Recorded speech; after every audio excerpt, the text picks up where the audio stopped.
Hey Sleep Whisperer family, welcome to episode 49 of the Sleep Whisperer podcast. I hope this episode finds you in a moment when you're safe and well amidst the pandemic. Happy Wednesday, and in case you missed this, our new episode airs every Wednesday.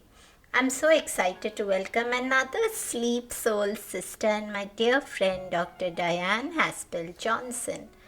Over this hour, we are going to discover the magic behind self-hypnosis and discover how you have the power to help yourself sleep. In case you missed episodes 32 and 33 with Jordan Rystrom on self-hypnosis, go back and take a listen, especially since episode number 33 is a guided session which you can play every night. Dr. Dyan Haspel-Johnson earned a BFA from Rhode Island School of Design, followed by her PhD in psychology with an emphasis on health psychology. Although she continues to speak on a broad range of topics to professionals, to the public in podcasts, summits, sleep has become her particular area of expertise and has led her to become a VIP contributor to Arianna Huffington's wellness site, thriveglobal.com. Dr. Dyan maintains licenses from both the California and Colorado Boards of Psychology, is a consultant for the American Society of Clinical Hypnosis, co-founder of the Los Angeles Erickson Institute, as well as a member of the Society of Clinical and Experimental Hypnosis, American Psychological Association Division of Hypnosis. She also holds a certificate as a somatic experiencing practitioner. This review on Apple Podcast is titled Sleep Whisperer. Deepa is an extraordinary interviewer sharing her passion and wisdom for sleep being the new medicine, as she guides her audience with diversity in topics to address the battle of sleep deprivation, stress, and the basic foundation of our health and well-being. She offers profound support. Deepa is compassionate and intelligent, sensitive and intuitive. She creates a beautiful rhythm and dance in conversation with her guests, thus providing a stimulating podcast for her listeners. Don't miss listening to her. She is teaching us how to enhance our health through the power of sleep. Oh, thanks, Dr. Zimmerman. Deepa is the best. Take a listen to episode number 49 now on self-hypnosis with Dr. Dyan Haspel-Johnson. Welcome to the Sleep Whisperer podcast. I'm your host, Deepa. Join me and my many expert guests and medical professionals from the cutting-edge science of functional medicine of the West and ancient wisdom of the East. Learn all about how to discover your root causes of poor sleep and understand the proper tools and techniques to end your confusion and begin getting a good night's sleep. It's time to regain hope and begin your sleep journey with the Sleep Whisperer podcast.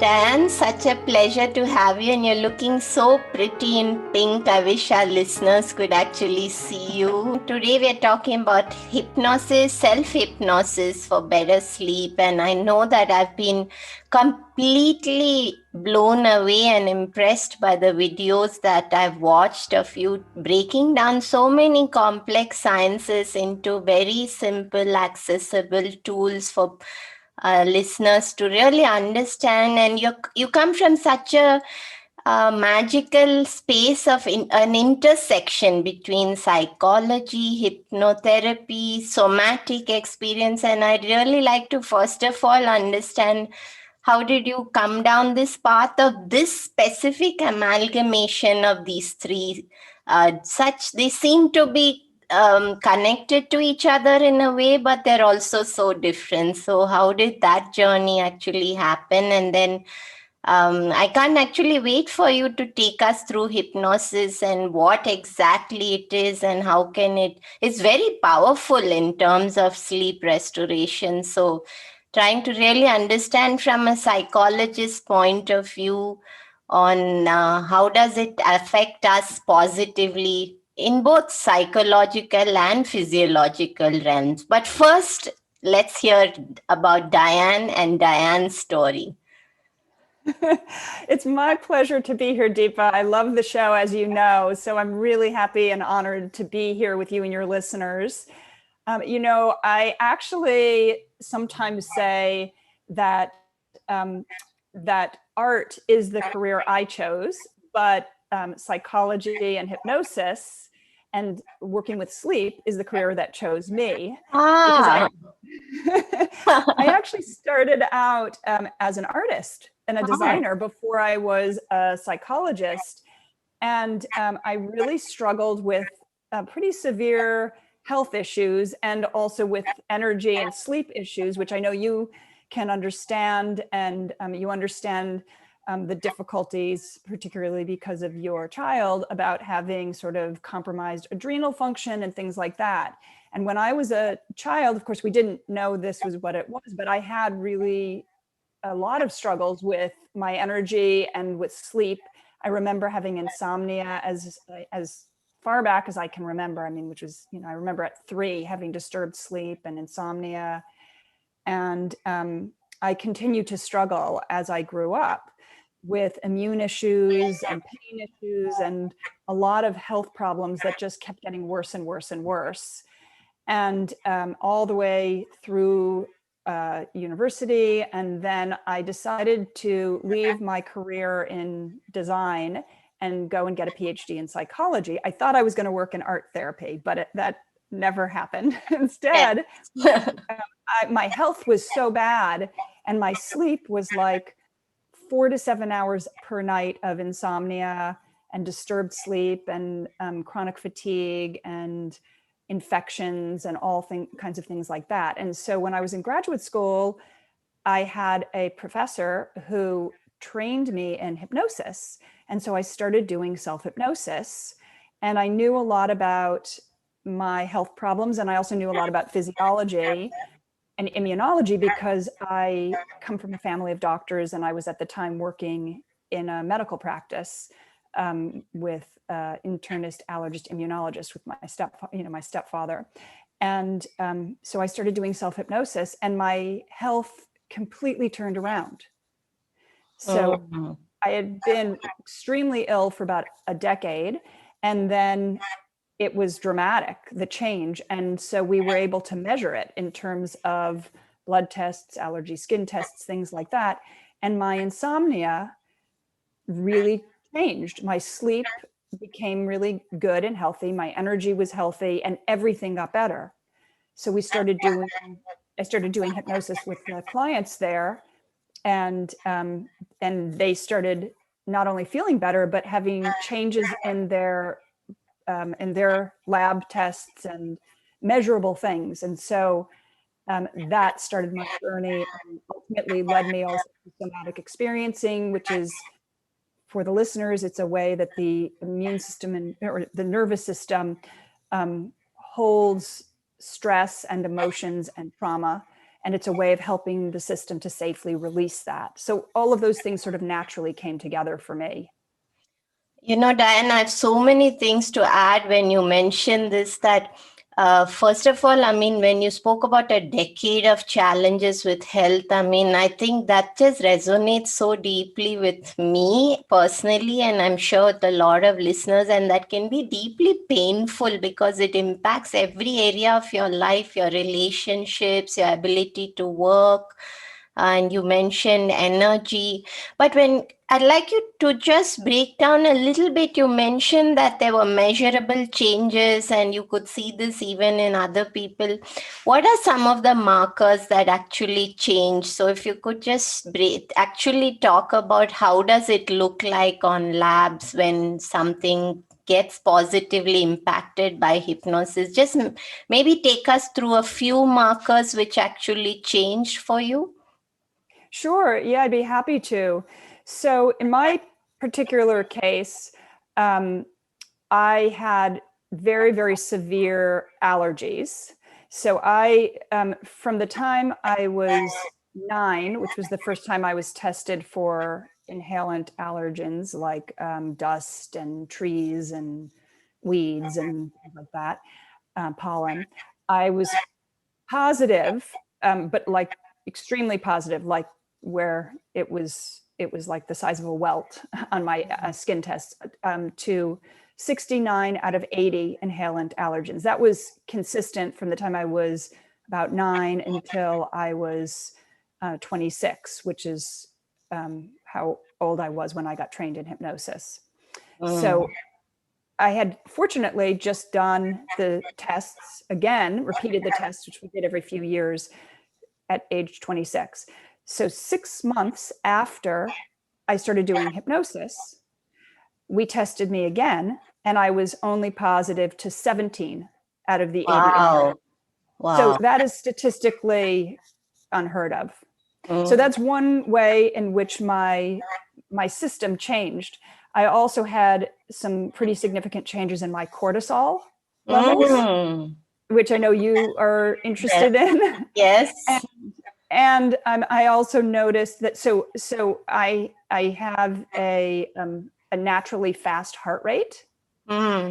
So I had a lot of difficulty in getting my heart rate actually below 100 prior to doing hypnosis. So then after I started doing hypnosis, my heart rate went down into the low 80s. Wow. So that's a significant difference. Absolutely. And so for me, those were just some of the changes that I began to experience in my my observation in the medical practice with other patients. We were seeing other changes in terms of also things like anxiety and depression, and of course people were reporting differences in the amount of time it took them to go to sleep, and we were seeing changes in blood pressure. So there's studies on looking at hypnosis with regards to blood pressure, hypnosis with regards to digestive ailments, particularly things like irritable bowel syndrome and things like that. And of course, all of those things, as you know, affect the brain and the nervous system, right? Because the digestive system is really our abdominal brain. Yes. Abdominal brain is in there, and that connects through the center of our body and up to, through our necks and into the brains in our heads. And there's a feedback system that goes back and forth between our abdominal brain and the brains in our heads. Yes. So we want to kind of calm our entire systems. So it sounds as if you're saying that hypnosis has a direct effect in shifting somebody from a dominantly sympathetic state into a parasympathetic. If they've been perpetually in that state of fight or flight where heart rate is high, cortisol is high, and then so everything is shifting into a calmer, more relaxed state. And Dyan, I must add that when you mentioned that some of these modalities chose me, that's such a beautiful statement, because in yoga the saying is always, you don't choose yoga, yoga chooses you.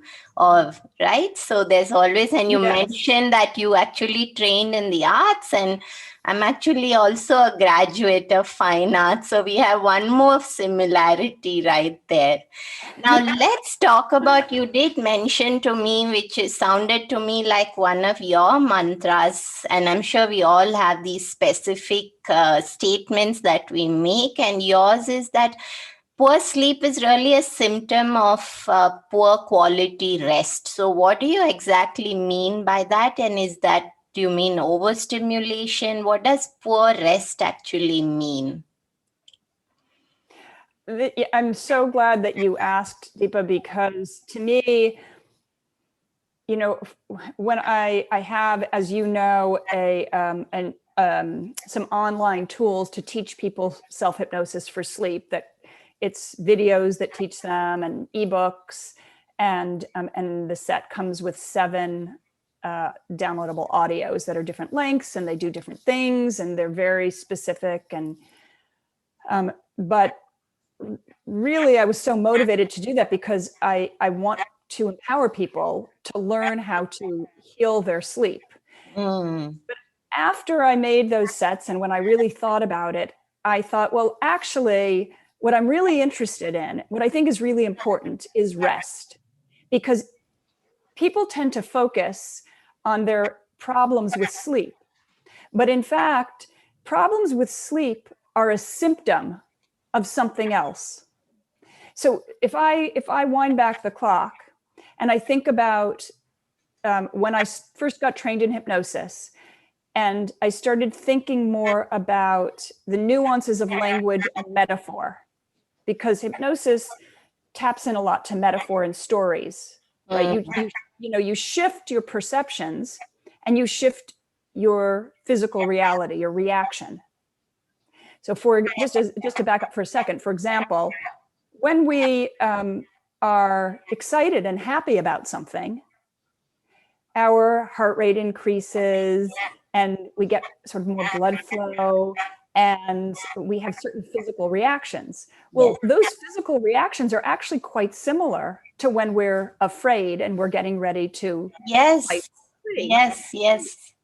A lot of whether those things are sympathetic, meaning activating in a stressful way, versus parasympathetic, so activating in a resourcing and beneficial way, that has to do a lot with perception, the perception of threat. So when we shift our perception from that of threat to that of resource, it makes all the difference in the world to our nervous system. Well, hypnosis is a tool that can help us to do that. And when we understand how to use it, we're empowered to make those changes ourselves. Then someone doesn't need me to design something for them or tell them something. My goal is to teach them how they can do that for themselves.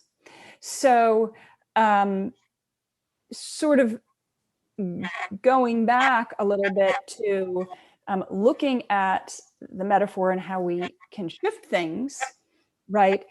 I think it's really important to look at what is the cause of the sleep problems.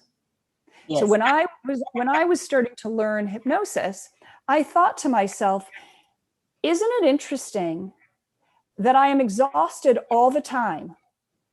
So exhausted that my immune system can't function normally. My adrenal system is overtaxed. And yet I can't sleep. So I'm exhausted, but I can't sleep. What a strange thing to have happen. And so I started to think, well, what is the solution to that? Well, the solution is to figure out a way to connect being awake and being asleep. And that is resting. So if you rest properly, you have better energy that you can use during your daytime for healthy relationships and productivity and making good choices for yourself and all of that. And you can sleep better. So when we don't sleep well, I actually think that's a symptom of another problem. So a lot of times people focus on dealing with the symptom of insomnia or disturbed sleep or fatigue, but they're not really looking at the root of that issue. Yes. So what I'm wanting to do is to tap into that root. Does that make sense? Absolutely. Everything you said. And it's very interesting, Dan, you mentioned a key differentiation between sympathetic could not just mean that it's a threat, it's about perception. It could be that you're getting excited over something. And it's so interesting that in yoga too, that it's sympathetic is not something negative. It's the extrovert pathway and this parasympathetic is the introvert pathway. And it's not that one is bad, but it is about having them in balance. And that's what is the key. So you also spoke into that in a very similar manner. And although I've asked a question in my sleep community about, does anyone lose sleep after they receive exciting news in the evening? And they've all said sleep goes for a toss. So excitement, whether it's positive or something which is stressful, can both spike that adrenal function and trigger a state of poor sleep. But I think you differentiated that it's all about perception, which is very important to me. And I'm actually looking excited to conclude our conversation and go get myself your hypnosis tool. So I'm definitely going to get that as soon as we are done. But let's talk about, you spoke about, now I'd like to speak a little bit about what is this high quality rest. And you did say that it can be that this is you mentioned high quality rest as this intersection between sleep and wakefulness, which is very key. And how can that high quality rest, what does it look like for somebody, first of all, and how can that actually improve energy and also sleep? So you're trying to do two things. You're trying to improve daytime energy and then the quality of nighttime sleep. So what does this high quality rest look like?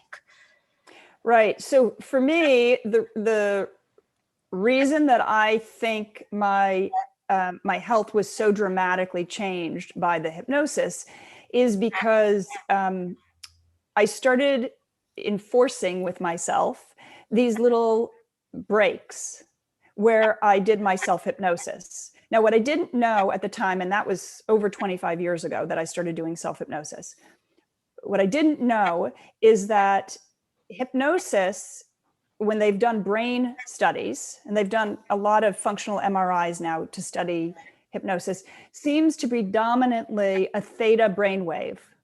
Now, you probably know, and maybe the listeners know, that when you are sleeping, you go through different brain waves at the different cycles of sleep. We go through 4 stages of sleep: REM, non-REM, REM, non-REM, REM, non-REM, and REM, non-REM, and then we start the cycles all over again. And each time we do that, when we go into the non-REM, non-rapid eye movement sleep, we move into slower and slower brain waves. The truly restful sleep happens in the 3rd and 4th stages, where we're getting into more of the theta and then the delta. And that's where we truly sleep deeply and get a different quality of rest. So around stage 3 is where there tends to be the theta brainwaves in sleep. It's interesting that hypnosis actually provokes theta brainwaves dominantly. So you can see how doing self-hypnosis, you're actually, in a sense, I think of it as we're building that muscle. We're tapping into that theta brainwave. So when you consider, like in my case, I do my self-hypnosis every single day. I have now for 25 years. I notice a difference if I don't do it. So maybe 10 times in the last 25 years, I haven't done it. That's how much better I sleep. Even though my health is good and I sleep really well, I keep it up. Why? Because I know it's really important to give myself that quality rest. So some of my clients and some of the people using my sleep sets like to listen to self-hypnosis or practice their own self-hypnosis when they're going to sleep. Others do it during the day. I find that if someone is having a stressful day and they're super busy, taking even 10 minutes or 20 minutes during the day to do some self-hypnosis really resets them and connects them to themselves. And then they actually have more energy, so they can be more productive. And then when they get into bed, even if they hear that exciting news, they can go to sleep. So it's about finding these little pockets of really high quality rest. Sometimes that can also happen with certain types of meditation, and certainly some types of more of the, I guess, the hatha yoga and savasana can give people a sense of a really deep restfulness. And I think that that can be very, very helpful in terms of helping to go to sleep later. Do you agree with that? Yes, absolutely. Yes. And I think what's most important for our listeners is this, to understand this. What I really took away from all that you spoke so far was that we need these two polar different aspects, but we need them together. So we need this very productive, dynamic, energetic state. And then we also need to be able to shift into this calm state where we can have this deep restorative sleep. And you did mention Shavasana, Dyan. I don't know if you are familiar with Yoga Nidra. So Yoga Nidra is a similar, it's very similar to hypnosis. And it's said that a session of Yoga Nidra gives you the same deep rest that comes from 4 to 5 hours of deep sleep. So Right. you should try out a session of that and tell me what you think as well. But let's Yes. actually dive a little bit into hypnosis. So what is hypnosis? And break that down for us in the most simple way, so that somebody has no knowledge of the sciences or anything that we're talking about in terms of psychology, how can somebody really understand what is hypnosis? What is it doing to them? I know you mentioned that it takes you into the similar theta waves as deep restorative sleep, but what else is happening and what exactly is it? And how can anybody actually learn to do self-hypnosis for themselves? Or do you suggest that they follow something and just maybe you've got the tools? So are your tools actually to train them how to do it for themselves, or are there also resources where they can just listen to you and just follow along? Yeah. So on my website, there are some, as you know, there are some videos talking more about hypnosis and explaining to people the truths about hypnosis, because I think there's a lot of misunderstanding about what hypnosis is and what it isn't.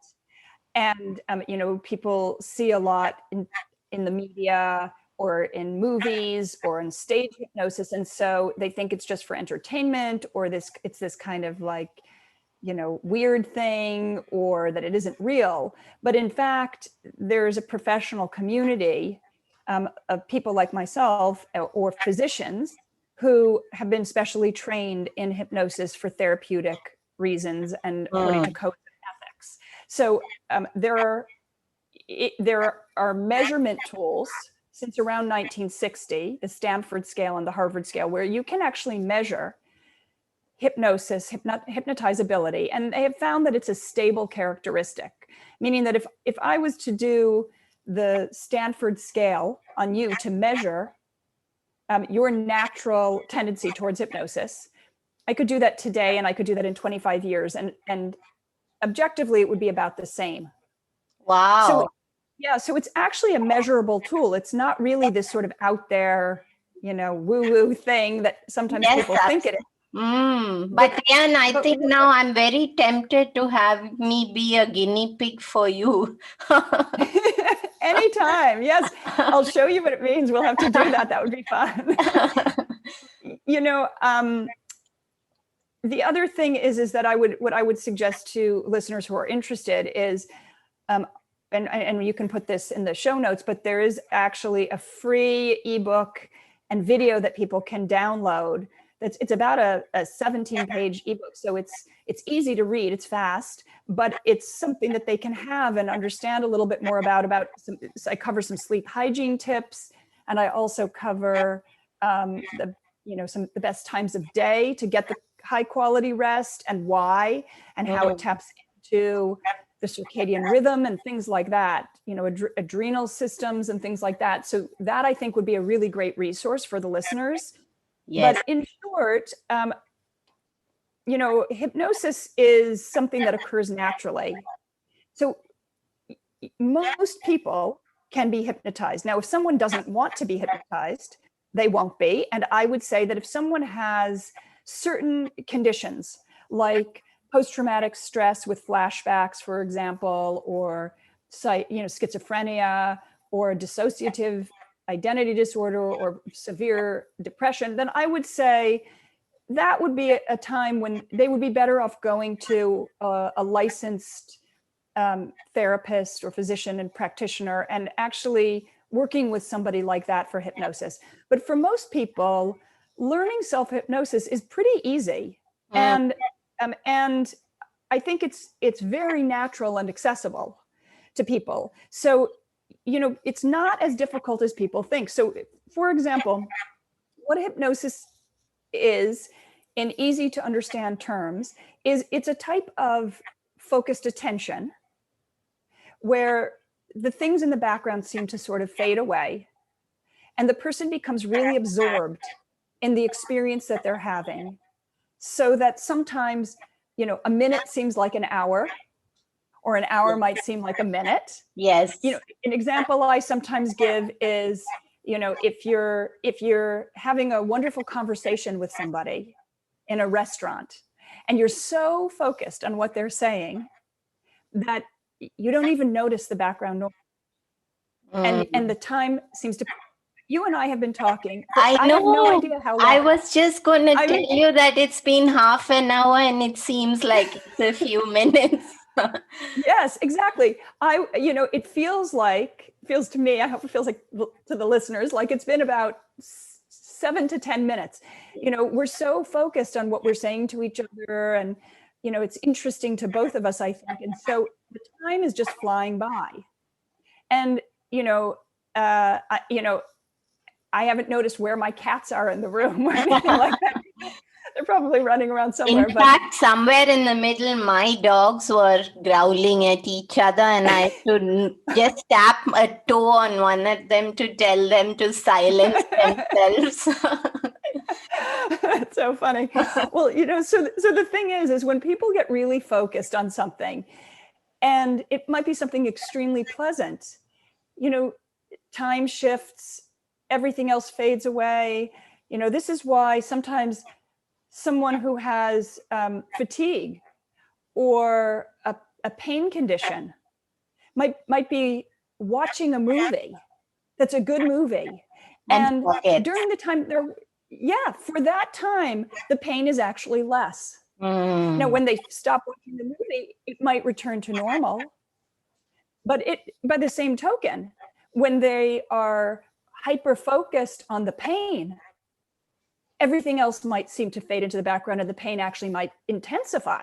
So learning how to use self-hypnosis can actually teach people how to shift away from painful experiences and towards more relaxing experiences. So for me, for example, I have fibromyalgia. I've always had fibromyalgia. So I've had chronic pain my entire life. Now, there was a time before I learned hypnosis where it was debilitating, where if I walked 2 blocks to the store and back, I couldn't move from pain for a few days. Now, after learning hypnosis and doing self-hypnosis, my body is healthier. I still have fibromyalgia. I still have a sensitivity with pain, but it doesn't bother me for the most part. Rarely does it bother me. It doesn't stop me from doing the things that I want to do. It doesn't stop me from being very busy and productive and living a happy life. It used to interfere. And so what the hypnosis has done is it's helped me to manage the pain in a way that I'm still aware if I need to do something about it, if I need to see a doctor, or if I would need, but it doesn't bother me. And that's, I think, because I'm able to focus my attention in a way that is attentive to any problems that need help, but in the things that are just part of the way that my body normally functions, those things for the most part don't bother me. Yeah, makes sense. Makes so much sense. And in fact, there are so many listeners who have spoken about fibromyalgia itself. So that's a great thing that you mentioned, because so many people struggle with pain. But then I do want us to have a little bit of time to actually talk about when you say, maybe you could take us through what actually, let's say I come to you to learn how to do self-hypnosis for myself because I'm struggling with sleep challenges and a host of other physiological issues as well. What would I actually go through? So just talk us through actually what would happen, and what would you actually guide somebody with? Well, so to make it even simpler, because I've given a lot of thought to this, obviously, because I have these self-hypnosis tools that are online, is explaining to people what hypnosis is and what it isn't, and why it's effective. I think it's really empowering to people when they understand why something works the way it works. Yes. Some people like to understand more than others. And so I took a lot of time. I actually spent about a year and a half to 2 years working on these materials, because I want people to, in a very simple way, be able to understand what it's doing. And then I would talk to people, like I have in these ebooks and in these videos, about when to listen. When is the best time to listen to hypnosis? Where to be, for example, you don't want to listen to it when you are driving a car. You want to be in a quiet space. Yes. And you want to create an atmosphere that's safe for you so that you can truly relax. And then it's about learning how to walk yourself through it. One of the things that I like to do in the beginning of almost every recording in the set, and what I do commonly in some of the self-hypnosis that I create for people in my office, in my private practice, is to say something like, at this time, you're free to experience only what's comfortable and right for you. And there's nothing to accomplish right now, and nothing to prove, nothing to worry about, and nothing to fear. Now, one of the things that I just did there is I created a safety mechanism. At this time, you're free to experience only what's comfortable and right for you. And that really gives the power back to the person doing the self-hypnosis.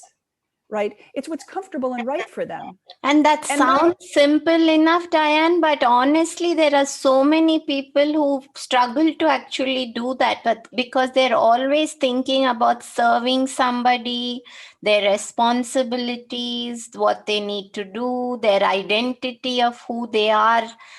So many people actually, it's a shift for them. It's a mindset alteration. Which allows them to actually slow down. So that's really wonderful that you create that actual space. Right. And then it's about walking people into the experience of hypnosis. What people often tell me when they have listened to the sets is that ultimately, some people like to continue to listen to the recordings, but they understand what the recordings are doing. So it becomes their own. Sometimes I've had people tell me that they stop listening to the recordings and they just, they understand enough that they can walk themselves through it. And sometimes people will tell me, I'm like the voice in their head. So it's like they can hear my voice, which is always really lovely, because there's a lot of nuance to it. And so I find that, it's really a matter of personal preference. And it also depends, sometimes people download some of these hypnosis apps. I find that the ones for sleep in particular, they're very relaxing, but they're not really tapping into some of the sleep architecture. So I think that's really important for people to be aware of what I was talking about before, with the going from REM to non-REM, those 4 times. So there are certain things that I explain in the ebooks and in the videos, but that I also want the listeners to understand. Some of those things are really important, right? Because what we're going for is the deep sleep, because the deep sleep is where you get the kind of quality sleep that you really need to heal your system, and also to support your brain health and your memory and your ability to process information, including stressful things that happen during the day, so that when you wake up in the morning, you can feel actually rested. And I Does that know make because yes, of course, I was going to say that there are so many people who struggle with, I think a large section of the world struggles with some part of trauma and the inability to release it. Which then becomes it's like the wallpaper that's there, whatever they're doing, it's coloring their personality, it's making them who they are, it affects their choices in relationships. So yes, makes absolute sense that you say that we need that level of rest in order to even move past that trauma and, not build these long-standing traumatic memories that don't serve us, but instead we're able to release that and come into our own in a way where we can work towards our vision of who each of us are meant to be. So key differentiation, Dan. And I think for sure I'm going to go get those tools right away, and I'm going to probably try them out today. Is there a time of the day that people can do them? I mean, I know you said some people do them during the day. So do you feel that it can tip somebody into, let's say someone is struggling with poor quality sleep at night and they don't want to really sleep during the day, can taking themselves through a session make them fall asleep during the day? That's a great question. And one of the things that I talk about in the packages, and that I tell people who I work with, is I think it's really important to do some type of self-hypnosis. There are certain key times in the day, and if people want to download those free materials, I talk a lot more about that in the free materials. So I would encourage people to do that because there's a lot of information there that's complementary to them. But in short, I suggest to people that if they're worried about falling asleep, that they set a timer. They can set a timer on their phone or on an alarm clock or something like that, so that they don't fall asleep for, an hour or 2 hours during the day. They give themselves, 20 minutes, 25 minutes, something like that. And then they're not going to get into those deeper waves of sleep per se, but they are going to get some quality rest. So this is how I would suggest that the listeners think about it.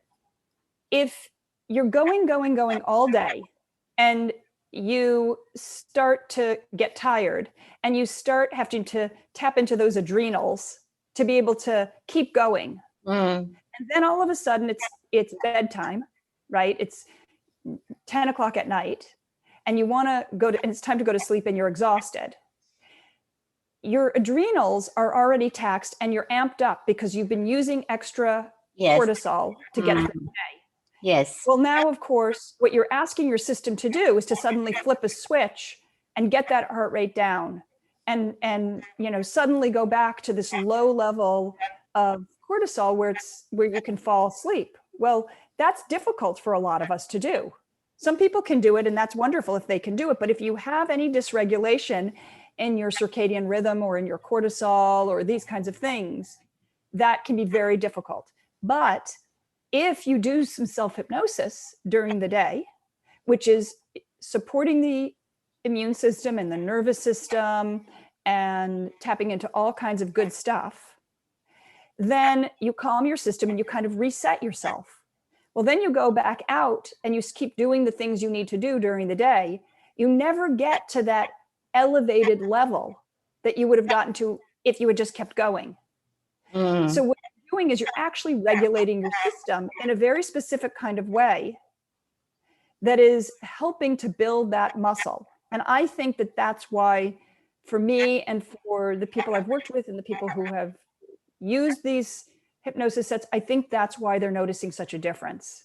So the sets have different lengths, as I said, and some are for listening to when going to sleep and to teach people this tool for going to sleep. But some are really actually give people an option for listening during the day or when they're going to sleep. Some are specific for a little cat nap in the afternoon. You know, there's different, some are if you wake up in the middle of the night and you can't go back to sleep, because I think that each of us needs a different thing for a different time.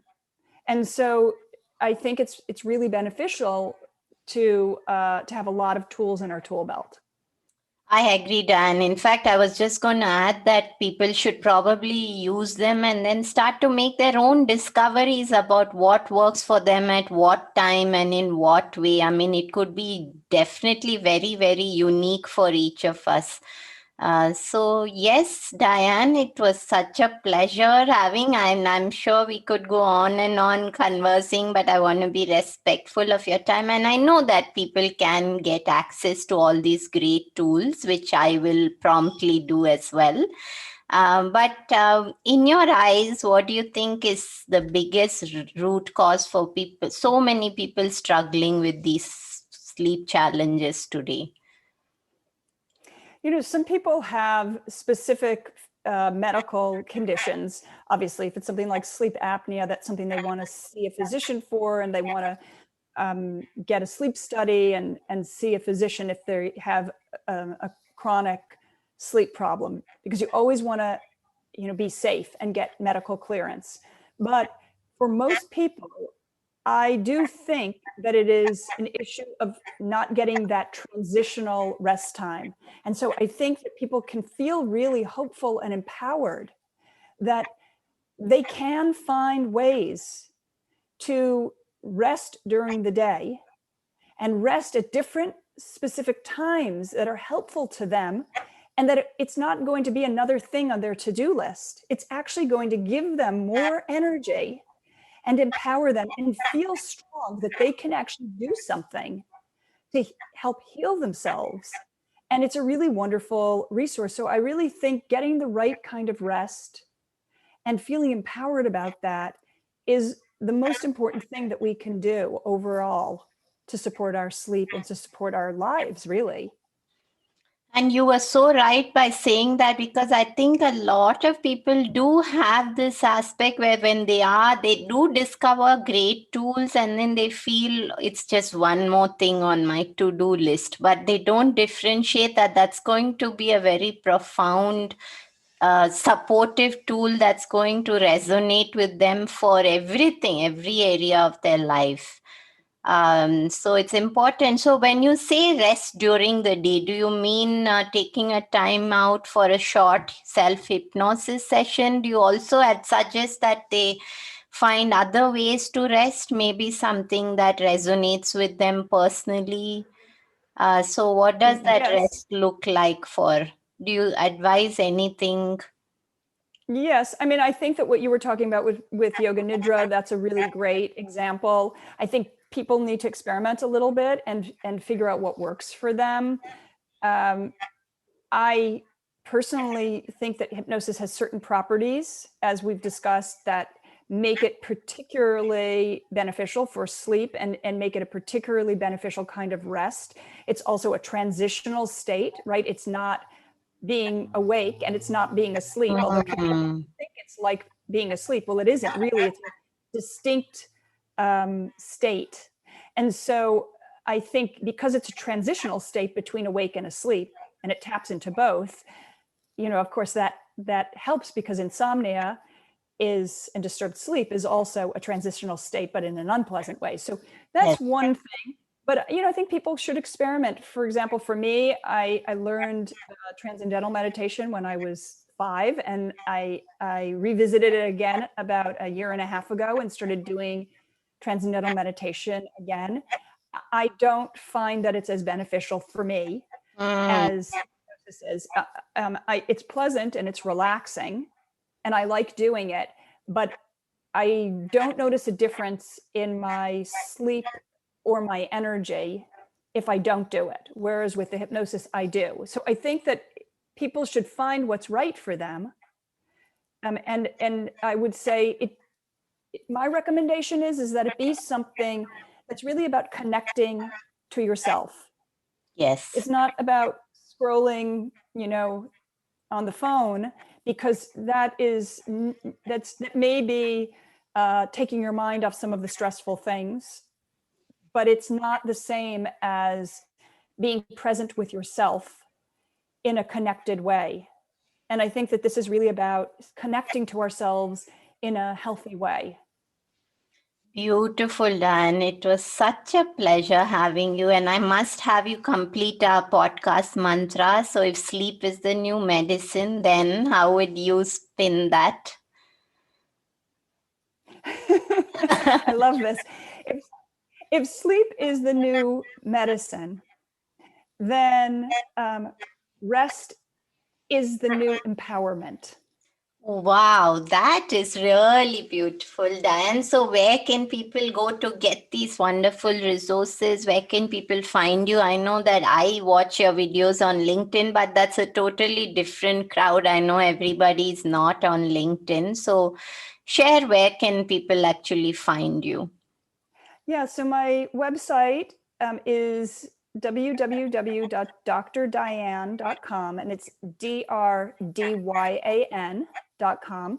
And if they want to go straight to get those free resources, the video and the ebook, they can just go to www.selfhypnosisforhealing.com. And they can also find me on Instagram. I put out a little video, like a Tuesday sleep tip every week. And that's just Dr. Dyan HJ. So it's DRDYAN HJ. And I sometimes post those videos on LinkedIn. I also post them on YouTube. And so, and then usually sometimes on Twitter. And so, I think that there are a lot of resources out there that I'm trying to give people to really help them. They also are posted on my Facebook, although I'm not as active on Facebook. So some of the other places are better. And then I also have a blog that I post every couple of weeks. I try to write a blog. Usually it's focused on sleep, and it's also cross-posted on Ariana Huffington's wellness site, thriveglobal.com. So there's a lot of resources out there for people, and I hope that they utilize them. And please send me comments, because I love to hear from readers and listeners and watchers and what they think. And it's always great to get the feedback. Yes, absolutely. And it's nice to actually know that somebody's actually been impacted by all the hard work that you do. And because it is hard work, it is passionate, but there's so much work involved in creating these dedicated resources for people with the vision to actually help and see that other people are not struggling the way that you used to be. So I think it's lovely to know when that actually touches a soul, and I hear you and that resonates so well. Thank you, Dyan, for being here today. And we found so many intersections that maybe at some point I may just say, come back, Dyan, and let's have another conversation. And maybe one day we will have you here in India and we will do a live session. Oh, that would be so fun. I would love to.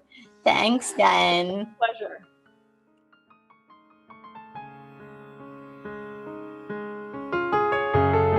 Hey everyone, I hope you enjoyed the show. Just a reminder that this podcast is for information purposes only. This is not a substitute for professional care by a doctor or otherwise qualified health professional.